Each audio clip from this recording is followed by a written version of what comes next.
morning. Fix that.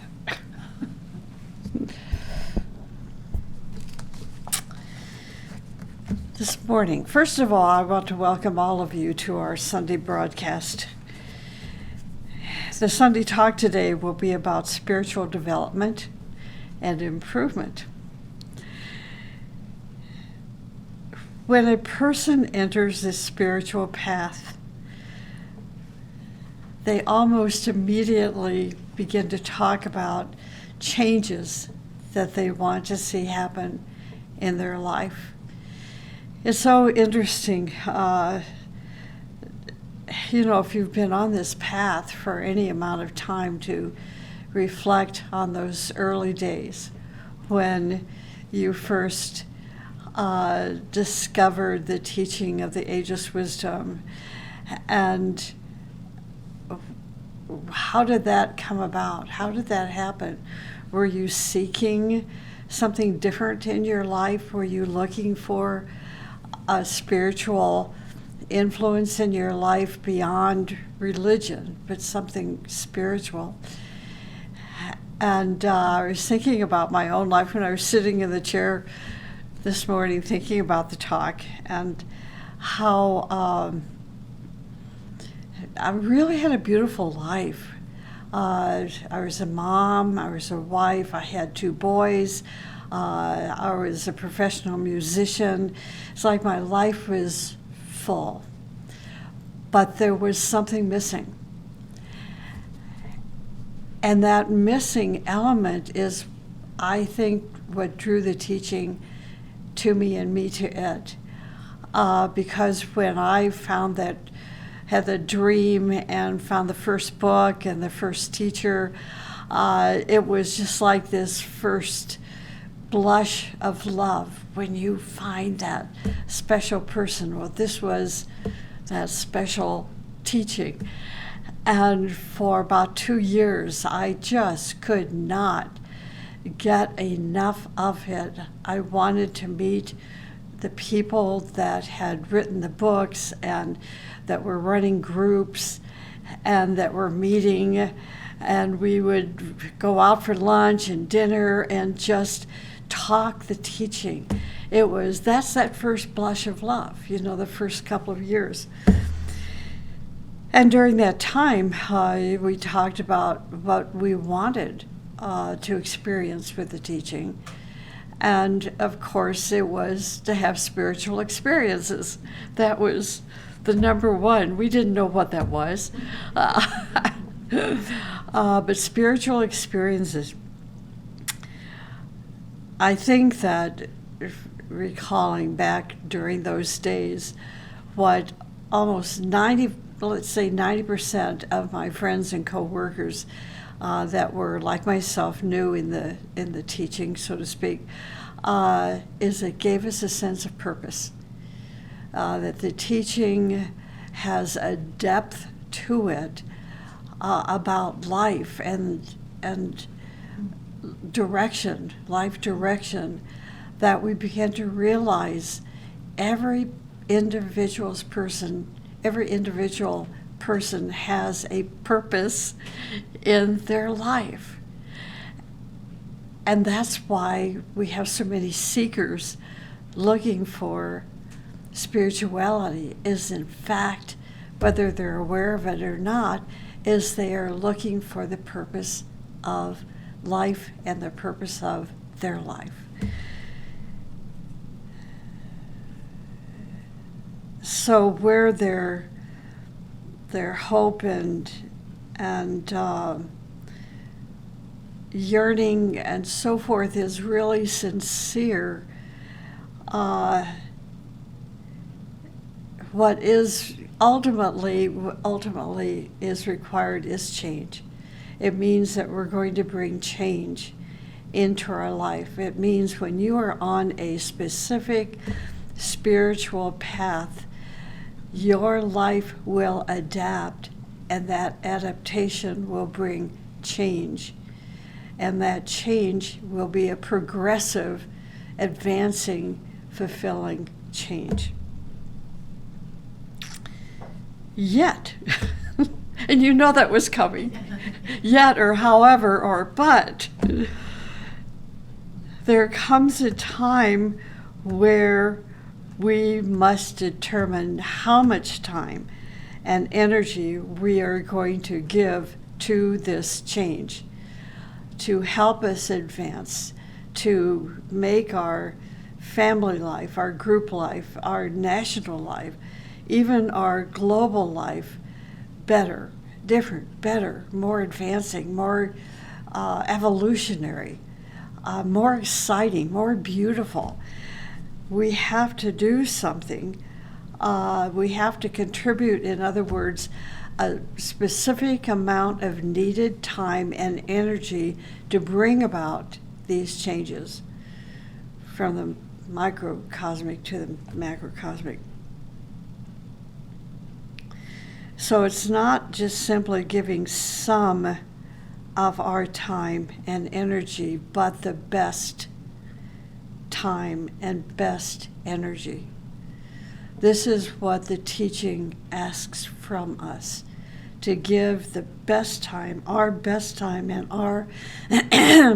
energy to bring about these changes. There are certain elements in the teaching of Agni Yoga that is given to us regarding making these changes. And, it's not going to happen tomorrow. It takes years and years and lifetimes to bring about these changes. But the most beautiful element for me was how Agni Yoga gives us these elements to begin to work toward, to put our best time and our best energy into bringing about these changes.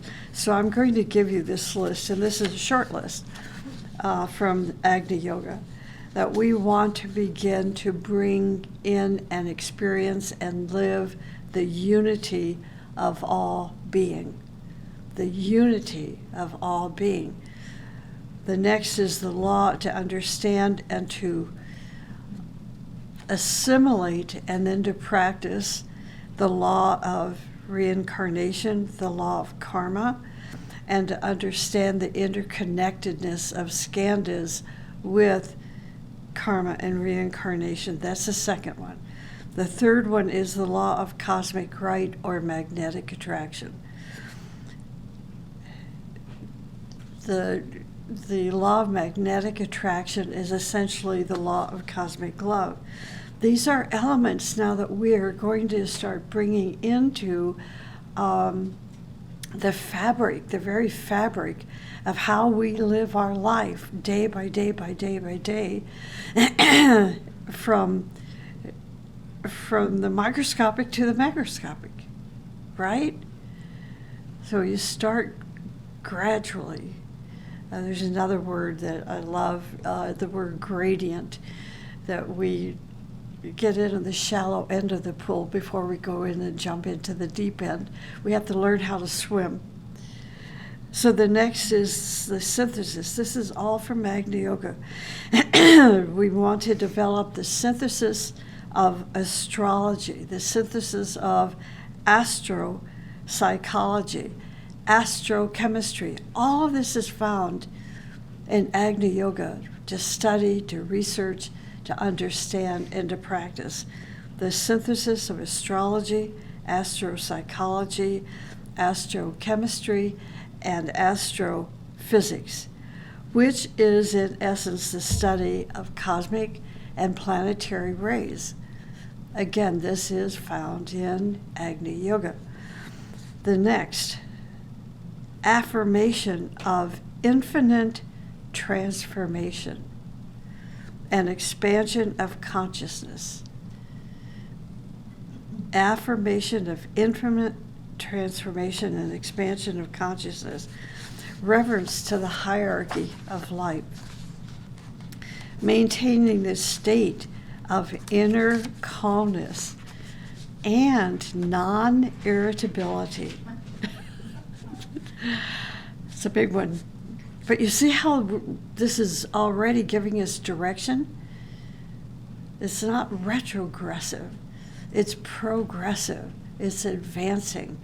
It is beginning to have the gleaming of the purpose of life, striving to the future, and the communion with the distant worlds. It is manifesting courage and fearlessness. It is living in a constant state of joy, appreciation, solemnity, and in so doing, know that joy is a special wisdom. It is proclaiming the beauty of the mother of the world. It is being a messenger. This is like the summation of all of these elements, being a messenger of light and living through the heart. So what does it mean to give our best time and energy towards spiritual development and improvement? Some people are so tired by the end of the day that they do not have the energy to study the books of the teaching, to educate themselves, or even to meditate. They indicate that where they had hoped to give more time to meditation, to reading, to studying, and so forth, situations at home or at work prevented them from doing so. I mean, just the reality of this, talk to your coworkers. What's very interesting is to be with people who were in that space of time where we all had that first blush of love, with the teaching. And now, 30 or 40 years later, what happened to that blush? See, what happened to that excitement, that enthusiasm, that sense of going out and conquering the world and changing your family environment and changing, in some cases, your profession, so that all of these changes created an alignment with those elements that I just read. Are we there 30 or 40 years later? There is a wonderful verse found in the book Heart. It's an Agni Yoga from the Agni Yoga series, verse 97, and this is what it says. After 2 weeks of apparently superficial striving, a man comes to the conclusion either that he is unfit or that the higher world does not exist. Whereas the very same man will tell his servant after a year, we have 2 weeks, and now a year, after a year of service, a year is too short. He says, I cannot yet give increase to your wages. It is difficult to speak to those who have not matured in heart, says the Master, or who have succeeded in extinguishing it. It would seem that the fires of the heart are very natural and simple in manifestation, but long periods are needed in order that this understanding, which connects the lowest with the subtle world, may become evident in the physical world. Remember that last element I said was being a messenger of light and living through the heart. So the Master is saying long periods are needed in order to manifest the light and to purify our nature, our heart nature, in such a way that we can finally link the lowest with the subtle world, allowing it to become evident in the physical world. He says there are very few who strive to become citizens of the universe. So here we have in this verse, we have a landlord, let's say, that had that first blush of the teaching, blush of love. And 2 weeks later, he walked away from that experience because everything that he had expected did not manifest in 2 weeks. Yet when his employee, after a year, said, I'd like a raise, and he said, no, a year is not enough time to give you a raise. See the difference? There are very few who strive to become citizens of the universe, says Master M. This title demands numerous cares, observation, vigilance, and primarily an indomitable striving.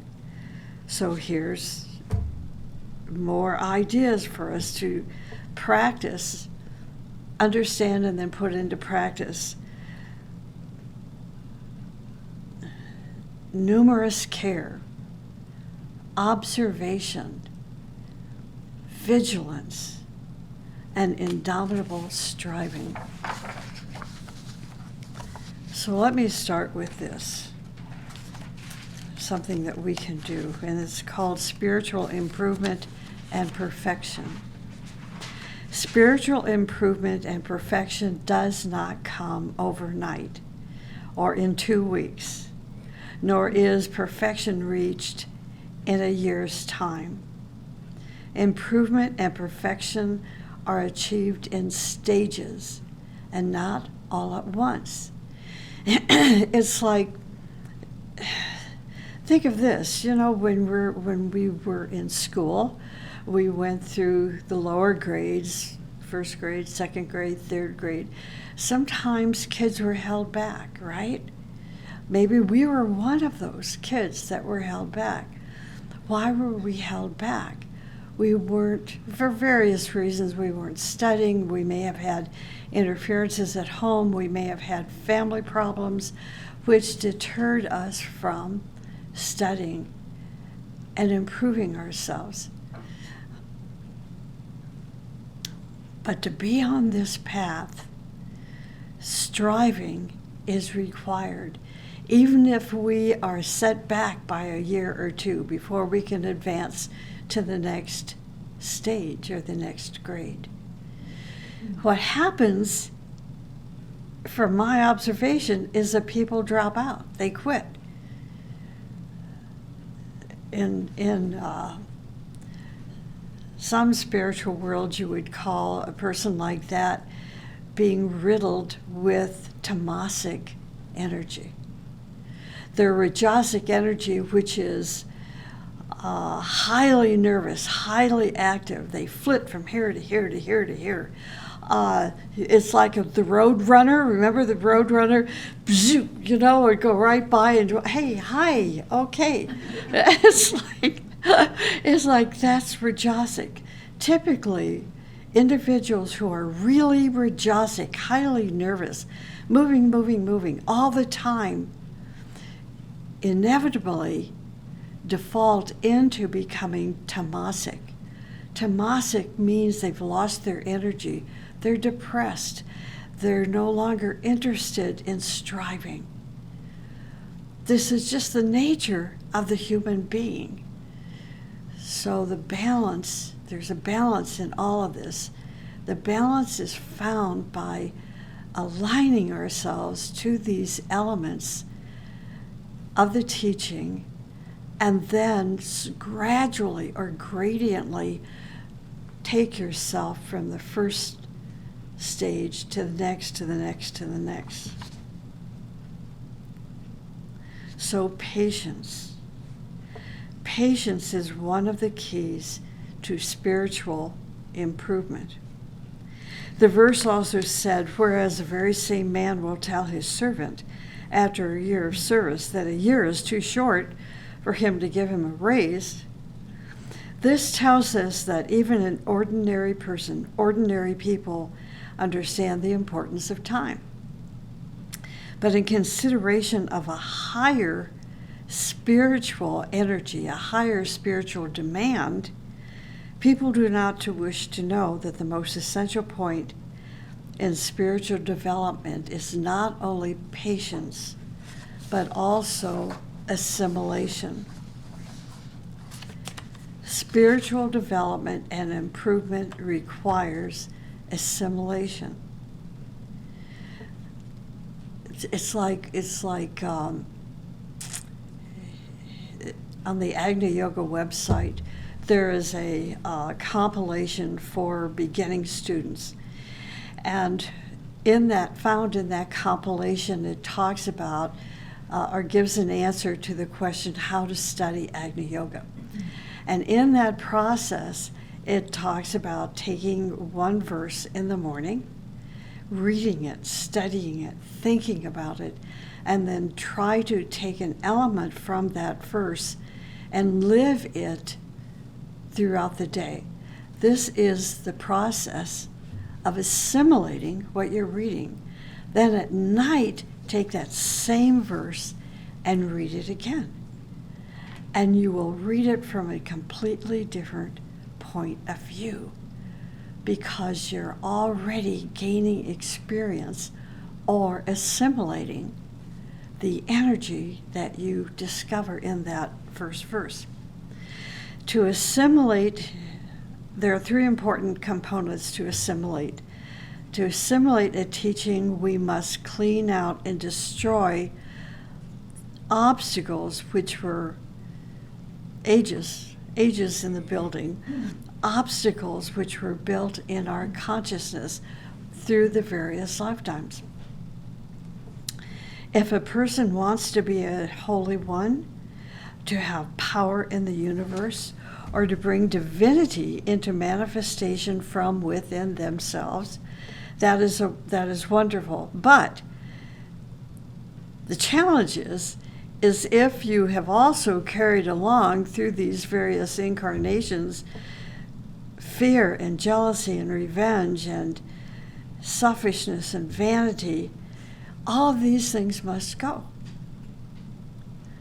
An important step to assimilating the teaching is to remove all of these accumulations from your mechanism, because if you don't, you are just building on the hindrances and obstacles to experience that pure purpose of your life and life itself.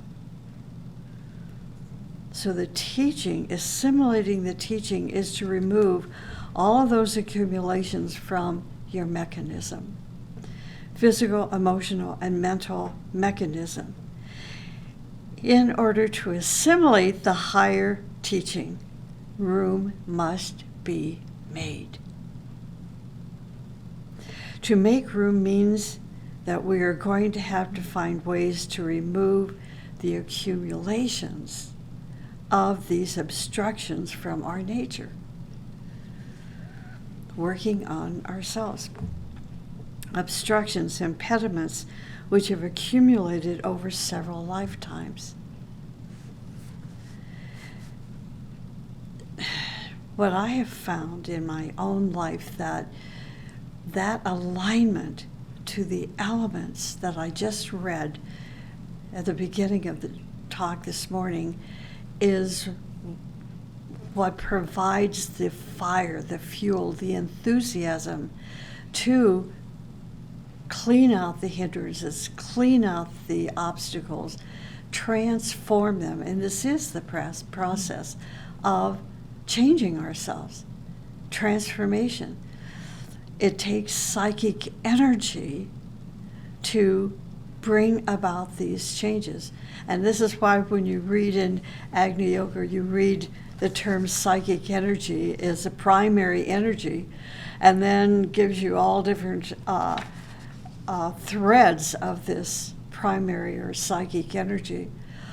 These threads that stem from the primary energy is what gives us the fire to align with the dream, the vision of these elements that I read to you.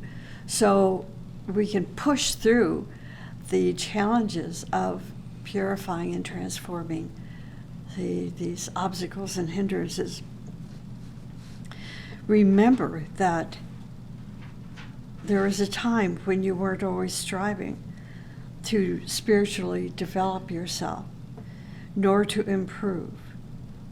And especially during those lifetimes where you were more busy accumulating obstacles like vanity and ego and jealousy and so forth, fear. So reasonably, we cannot expect to ditch those things from our nature in 2 weeks. It's as simple as that. The second of the 3 aspects of assimilating energy and wisdom from the teaching is to take the teaching and break down the points and distribute them throughout your system of life. So this is what I'm doing today, talking about spiritual improvement and the path of spirituality, just taking the overall idea and breaking it down into parts so that we can practice and assimilate what it means to be spiritually developed. And the third aspect of assimilation is that we must find the true teaching. Because if we do not find the true teaching, we could be assimilating a retrogressive or toxic teaching. So that's part of the challenge, is being drawn to the pure light, pure teaching. The most important part of assimilating the teaching is for development and improvement. To find out what is broken within you and to throw it out. Find out what is broken within you and to throw it out.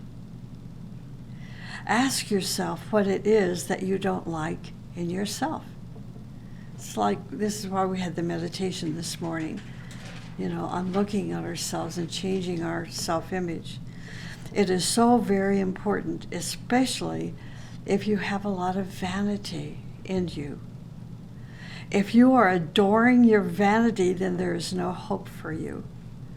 If you are faithful, this is so interesting, if you are faithful to your vanity, it's like, who is faithful to their vanity? But we see evidence of people who are faithful to the vanity, disgustingly so. If you are faithful to your vanity, if you believe you must reinforce your ego, then the teaching is not for you, even if you desire spiritual development. Vanity and ego will make the person totally blinded. But if the person can see things within him or herself that they want to change, now is the time to do it. Just do it. It is a gift that you are giving to your unfolding human soul to improve yourself. So after a person undergoes these actions to change themselves and strive to create a new rhythm in their life, and that's a key phrase, to create a new rhythm in your life, you will slowly have room now for this great teaching.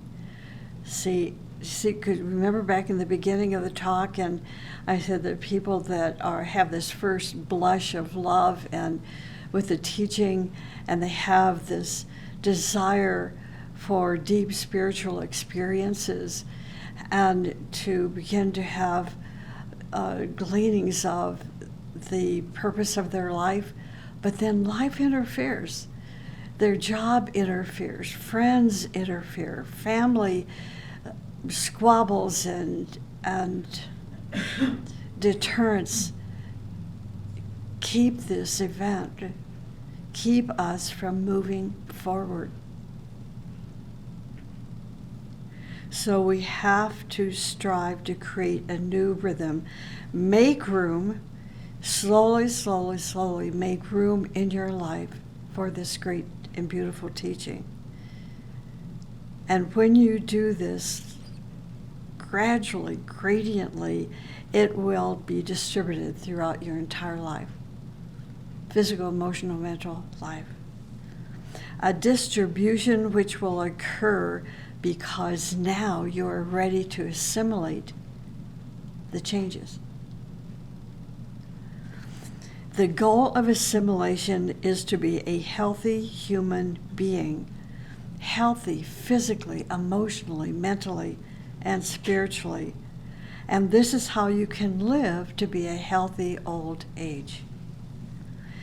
To be healthy means to remove all contradictory activities from your body to make it harmonious and progressive. To remove all contradictory activities from your body. You must have an undertaking that is harmonious and progressive. But if it is not progressive, you can be, as the teaching says, a harmonious corpse. Interesting. Assimilation requires change. It requires cleansing. So what needs to be cleansed? Our minds need to be cleansed. Our character is full of things that are not good for us. When we see these things, our light then increases. It's like people seem to be drawn to new things, even though they're not progressive, even though they're retrogressive. It's something new. But this newness, if it goes against the balance of life, if it goes against the origins of life, then it is retrogressive, even though it's new. So I want you to think about this. I don't have time to get into examples, but not everything that is new and exciting and stimulating is progressive or going to help you recognize the purpose of life. It will, in fact, send you back in time to the Lemurian root race. Oh, there's so much I'd like to say and I can't, but these are like seed thoughts. So like ask yourself, okay, what was going on during the Lemurian times that may be manifesting today as a new idea? Think about it. As a person's light increases, he or she will find such ugly things that person will be startled. I remember, this is a story I've told a couple of times, but it's great. It's good to remember. It's so exemplary. I remember many years ago a spiritual teacher who was almost blind. Each time I would visit his house, it was so dirty, but he didn't seem to mind. I would do his dishes for him and clean his kitchen, believe it, and he would be so grateful. But he never saw the piles of dust that had accumulated for such a long time. And the mildew, oh my gosh, in Florida, mildew is a real problem. And that's where it was taking place, was in Florida. So the mildew, too, that was in his room was building. And his health became dangerous. All the mold, if you've read anything about mold, you know how dangerous it is to your health. If I would visit him in the late afternoon or early evening and turned on the light would reflect on the dust and mildew and seem to act like a focused lens. I could not pretend the years of accumulation of dirt was not there. It was much the same way when our inner light increases. It places a focus on the areas that need the most immediate cleaning. We are blind-like to the accumulation of ancient and present dirt that is within our nature. But as our light increases, it cannot be missed. As your light increases, you discover that there are actually some pretty obnoxious things in your nature, more than you ever thought was possible. Your present life reflects what you were in your past. I'm going to repeat that. Your present life reflects what you were in your past. If you want to know about your past, look at your present life, your present body, emotional body, mental body. You will see where you need to take a shower to bring greater things into your nature. Okay, so someone hurt you. They may have hurt people are going to hurt you millions of times. It's just the way it is. It's like yesterday, I got a hurtful message from someone I really cared about, and it bothered me up until about an hour ago. And no, stop it. Stop giving that person so much power. What can I learn from what was said that hurt me? And it was like a born-again experience. Wow. Look at that. I learned so much from that experience. So, we're not going to sit and worry about the hurt that people give to us. Do something to clean out those hurts that you're harboring. Don't carry them forward. Don't honor the person by carrying the hurt they gave you forward. See. Here's a story. Except when he was very much into the holy hum of things, so nothing could knock him off course, the Dalai Lama disliked meeting with foreigners. They obviously thought that he regarded himself as a holy man, and they insisted on treating him as such. After a visit with Europeans, the inner monologue, which very good Buddhists hope to be rid of, once and for all, would start up again, generated by the nagging question, why do I always look for postures with these people? Says the Dalai Lama. He said, because I just start being myself, they start treating me with some kind of phony reverence. When I start being real, they start being phony. So I try to get phony to make them real. It's a lost cause. Why do I bother? They don't think I'm holy any more than I do. In fact, they probably think they're much holier than I am, but that if they reveal this, they'll be insulting the Tibetan custom. So, to hide their self-esteem, they pretend to think me holier than they, confident that I'll go along with the game. Since I undoubtedly have this opinion of myself, could I, since no holy man can ever consciously think of himself as such? Ah me, it is hard to be myself with foreigners. I must avoid them. So back to the verse. The verse said, it is difficult to speak to those who have not matured in heart, or those who have succeeded in extinguishing the flame of their heart. It is difficult to talk with them. You cannot talk with them. You cannot teach these things to people with dead hearts. And this is what I learned with the statement that was given to me yesterday. You cannot teach these things with people who have dead hearts. They have extinguished the flame in their heart.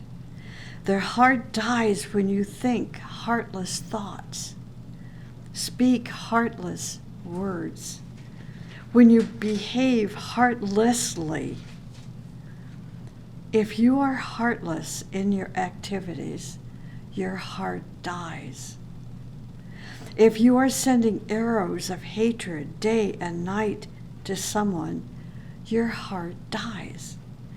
When your heart dies, you have no way to understand the teaching. It becomes impossible.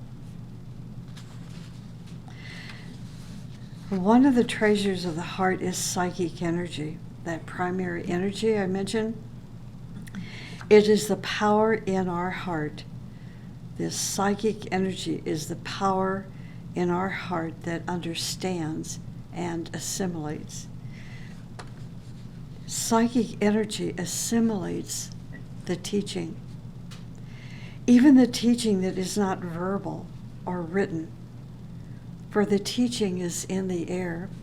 It's like, here's a simple example. Yesterday I posted a beautiful, beautiful piece of music, two pieces actually, one by Rachmaninoff and another by Tchaikovsky. And the symphony orchestra was performing these two symphonies. And, you know, because I'm classically trained musician, and so my passion is classical music. Because why? And I said because it heals the sorrow in a person's heart. This means that the classical music, at least that I believe in, carries psychic energy in it. And that psychic energy is an energy that will clean and purify the hurt that keeps trying to damage your psyche. So music, right music, it doesn't have to be classical music. It just happens to be, works well for me. But it can be a music that is pure and beautiful, that carries psychic energy with it. Listen to that music, and it will clean and purify and heal your heart.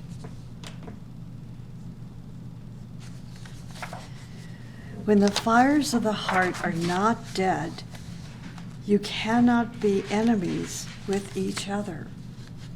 You cannot have remorse or plan revenge against the other, because the fires of the heart will burn all of these elements immediately. For example, if your teacher touches something in you that is very touchy, maybe a vanity, you get mad. You will still go to your teacher and hug him and say, "I love you." Why? Because the fire in your heart will believe the teacher. If your heart is dead, you're going to hate the teacher, or run from him, or even slander him. Some people have so much devotion in their heart that when they meet a spiritual person, they will dedicate their lives to helping humanity. We have a vision when we are touched by their purity, and we want to dedicate our lives to the community and to Christ and to the Mother of the world. It is so beautiful. We are not always to assimilate such pure beauty, but in time and with preparation, we can assimilate the thread of these great holy ones, the great messengers of hierarchy. But it needs time and patience. The verse said, there are very few who strive to become citizens of the universe. Most of the people, 80% of them, are stuck in their body. Another high percentage is stuck in their family. Another large percent is stuck in their nation, in their country. But very few people think about being a member of the universe, a citizen of the universe. How do citizens of the universe act? In all inclusive ways, in peace, in compassion and love, and in breaking through their obstacles and touching the core in them in which the universe exists.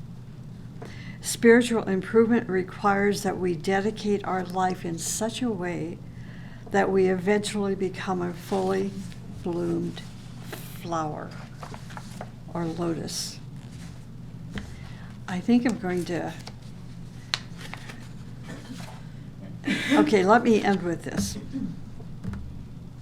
Here's a question. What distinguishes the flame of the heart? And here's the answer. It is love, compassion, enthusiasm, trustworthiness, and friendship. Can you tell me that you have a friendship that has lasted more than 10 years?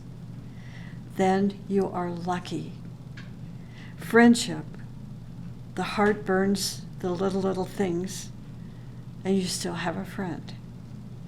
You are still friends. There is nothing more valuable than a friend who sticks by you no matter what. How many people have told you they loved you and then disappeared?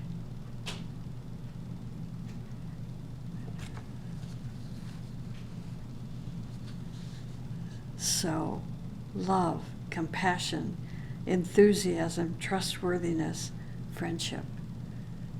That's love. That's a beautiful heart.